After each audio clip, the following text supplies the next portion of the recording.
মুহিন।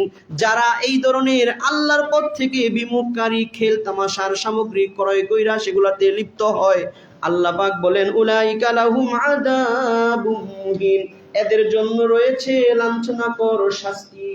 নাউজুবিল্লাহ। আপনি যদি তাকান এই বিশ্বকাপ ফুটবল এই খেলাও মানুষকে আল্লাহ থেকে বিমুখ রাখে। যত খেল তামাশা আছে আপনার আমার যুবকদেরকে, তাকে যে দুনিয়াতে পাঠানোর উদ্দেশ্য আল্লাহর ইবাদত, এটা সে ভুলে যায়। ফজর নামাজ একদিনও পড়ে না, বাকি ফজরের ওয়াক্তে যদি বিশ্বকাপ ফুটবল খেলা হয় যুবক 3 ঘন্টা আগে থাকতে সজাগ। বাস্তবতা কিনা? তাইলে এই বিশ্বকাপ ফুটবল তাকে আল্লাহ থেকে ভুলায় রাখলো কিনা বলেন? এই বিশ্বকাপ ফুটবলকে কেন্দ্র করে বাংলাদেশিদের মধ্যে যত উন্মাদনা দেখা যায়, এইরকম উন্মাদনা পৃথিবীর অন্য কোনো রাষ্ট্রে নাই। কারণ বাঙালিরা হচ্ছে হুজুগে বাঙালি, না হুজুগে বাঙালি, হুজুগে মাতাল হয়ে যায়। চিন্তা করে না যে আমি এই কাজটা করতেছি, এই কাজের মধ্যে আমার রাষ্ট্রীয় লাভ কি, আমার ব্যক্তিগত লাভ কি, আমার রাষ্ট্রের অর্থনৈতিক উন্নতি না অবনতি কি আছে, কোনো চিন্তা করে না। প্রতিযোগিতায় মাইলকে মাইল বড় পতাকা বানানোর প্রতিযোগিতা করে, নিঃসন্দেহে এটা অপচয়। জোরে বলেন ঠিক কিনা? আল্লাহ পাক কোরআনে বলেছেন ইন্নাল মুবাদ্দিরিনা কানু ইখওয়ানাশ শায়াতিন, নিশ্চয়ই যারা অপচয় করে তারা সকলেই শয়তানের ভাই। নাউজুবিল্লাহ। অপচয়কারী শয়তানের ভাই, অর্থাৎ আপনি শয়তান হয়ে গেছেন যে এরকম গুনাহের কাজে কি করে, অপচয় করে। আরো ভয়ানক বিষয় হচ্ছে যে বাঙালিরা এই বিশ্বকাপ ফুটবলের সময় আইসা পৃথিবীর অন্য দেশের তুলনায় বাংলাদেশে এটা বেশি। গবেষকরা জরিপ করে বলেছেন যে ঘরে ঘরে ছাদে ছাদে বিধর্মীদের পতাকা উড়ানোর একটা প্রতিযোগিতা শুরু হয়ে যায়। বলেন নাউজুবিল্লাহ। অথচ এটা এমন একটা বিষয়, এটার কারণে ঈমানও চলে যেতে পারে। কারণ আপনি পতাকা উঠায়া আপনি বিধর্মীদের প্রতি আপনার ভালোবাসা প্রকাশ করছেন। আপনি পতাকা ওঠানোর মাধ্যমে বিধর্মীর প্রতি কি করছেন? আপনার ভালোবাসা প্রকাশ করতেছেন। অথচ আল্লাহ পাক কোরআনে বলেছেন ইয়া আইয়ুহাল্লাযীনা আমানু, হে ঈমানদারেরা, লা তাত্তাখিযুল ইয়াহুদা ওয়ান নাসারা আউলিয়া, তোমরা কোনো ইহুদিদেরকে, কোনো খ্রিস্টানদেরকে তোমাদের বন্ধু ভালোবাসার পাত্র বানায়ও না। বাদুহুম আউলিয়া ও বাদ, খ্রিস্টানরা ইহুদিরা তারা পরস্পর একজন আরেকজনের বন্ধু। জোরে বলেন ঠিক কিনা? বর্তমান পৃথিবীতে ইহুদি আর খ্রিস্টান, ট্রাম্প আর কি নেতানিয়াহুর সন্ধি হয়েছে কি হয় নাই? তার মানে তারা একজন আরেকজনের বন্ধু। বাদুহুম আউলিয়া ও বাদ ওমাইয়া তাওয়াল্লাহুম মিনকুম, তোমরা মুসলমানদের যারা এদেরকে বন্ধু বানায়, ফাইন্নাহু মিনহুম, সেও আল্লাহর কাছে তাদেরই অন্তর্ভুক্ত, অর্থাৎ ইহুদির অন্তর্ভুক্ত, খ্রিস্টানের অন্তর্ভুক্ত। নাউজুবিল্লাহ। ইন্নাল্লাহা লা ইয়াহদিল কওমাজ জালিমিন, নিশ্চয়ই আল্লাহ জালেম সম্প্রদায়কে আল্লাহ তাআলা হেদায়েত দেন না। তাইলে আপনি যখন আর্জেন্টিনার পতাকা উড়াইলেন, আপনি আর্জেন্টিনার ভালোবাসা প্রকাশ করতেছেন। এটা একটা উন্মাদনা, এটা একটা নেশা, এটা একটা দেখা দেখি বিষয়। এটা কোনো জ্ঞান বুদ্ধি থেকে কেউ করে না।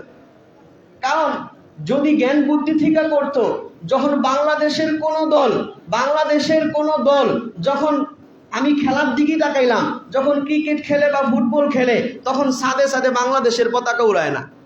কিন্তু বিশ্বকাপ ফুটবল আসলে আর্জেন্টিনার পতাকা উপরে, ব্রাজিলের পতাকা উপরে, আরো খ্রিস্টান দেশের, ইহুদি দেশের, বিধর্মী দেশের পতাকা উপরে টানায়া নিজে এটার ভালোবাসা মহব্বত প্রকাশ করতেছে। বলে নাউজুবিল্লাহ।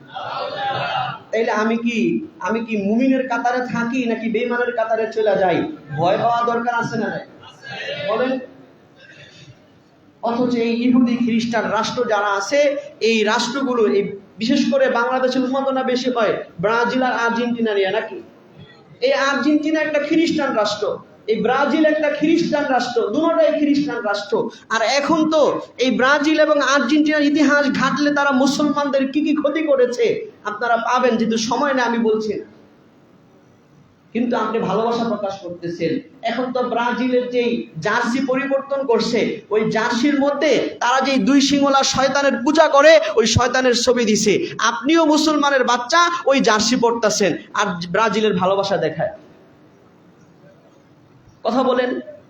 আপনি মুসলমানের বাচ্চা আর্জেন্টিনার পতাকা বুকে লাগে আপনি ঘুরতেছেন, অথচ মুসলমানের সন্তান দরকার ছিল কালেমার পতাকা ওঠানো, আর এখন কালেমার পতাকা উঠাইলেই ভয় পায়, না জানি আমার জঙ্গি করে।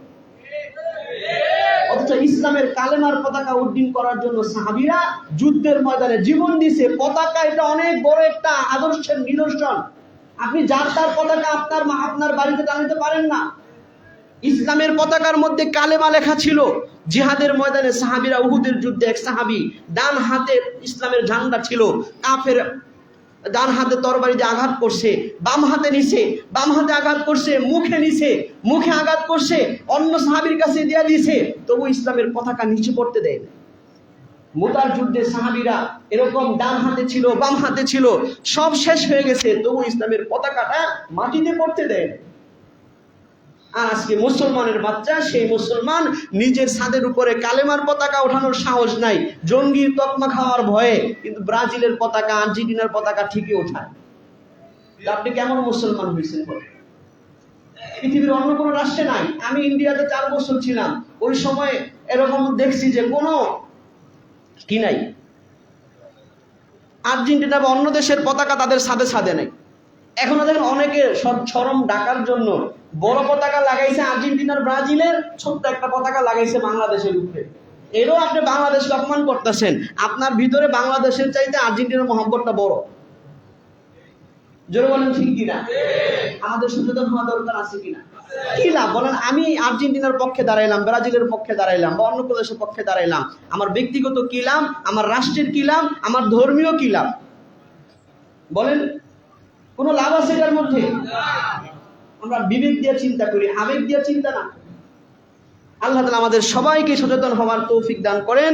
এই ধরনের গুনাহ থেকে, যেটা প্রকাশ্যে আমি গুনাহ করছি, প্রকাশ্যে আমি কাফের মুশরিকদের সমর্থন দিচ্ছি, প্রকাশ্যে তাদের পিছনে ব্যয় করছি, অথচ তারা জুয়া খেলছে।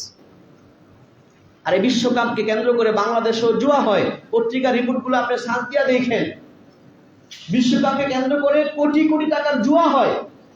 অথচ স্পষ্ট কোরআনে আল্লাহ তাআলা জুয়াকে হারাম করছে। একটা জুয়া পুরো পরিবারকে ধ্বংস করে দেয়। এখন তো কি টাকা ইনকামের নামে মোবাইলেও জুয়া শুরু হয়ে গেছে। জোরে বলেন ঠিক কিনা?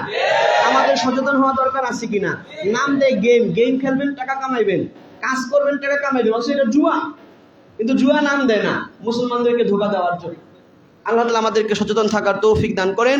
ওয়া আখিরি দাওয়ানা আলহামদুলিল্লাহি রাব্বিল